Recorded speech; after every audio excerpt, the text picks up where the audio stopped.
Let's now talk about the latest development. Captain Alok Bansal is a retired captain. He's the director of India Foundation, executive director of South Asian Institute for Strategic Affairs. He's now joining us live from New Delhi. Sir, thank you very much for joining us. First things first, Pakistan's strikes all night and even now in Jammu and Kashmir, drones across Punjab and Rajasthan. What do you make of Pakistan's choice to escalate this war?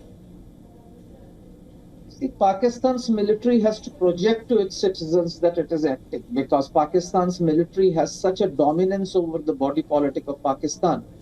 They have been getting bulk of the economic share, bulk of the budgetary support. And as a result, the populace is looking up to them and asking them what are they doing. So they have to show, and consequently you have seen that the modes that they have used to retaliate are the ones which are seen by public, using drones, missiles, shells, where the common man in Pakistan is made aware of that they are doing something. And that's the way they have gone about it. They have gone continuously. At the same time, they have been targeting civilian targets, hoping that India would sue for peace. There is another tactic which they are using where they are talking of nuclear brinkmanship and hoping that the Western countries or the global powers mediate to bring this conflict to an end. So that's been the strategy of the Pakistanis armed forces, and that's what they are doing.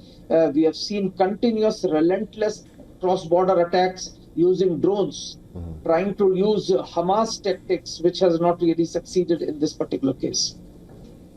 Captain Alok, let me ask you this. At this juncture, what would you expect India's response to be?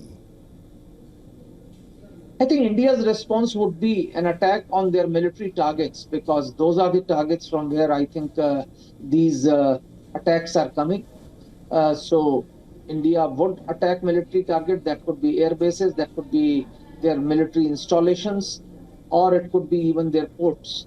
So that should be India's attack, because India would still not like to target the civilian population. We would, I think, justifiably be targeting the military targets from where these attacks are emanating.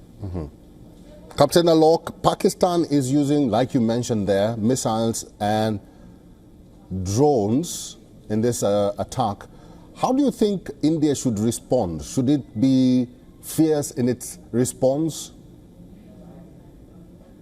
See, the aim of Pakistani attack has been to saturate India's air defense system and thereafter launch another attack.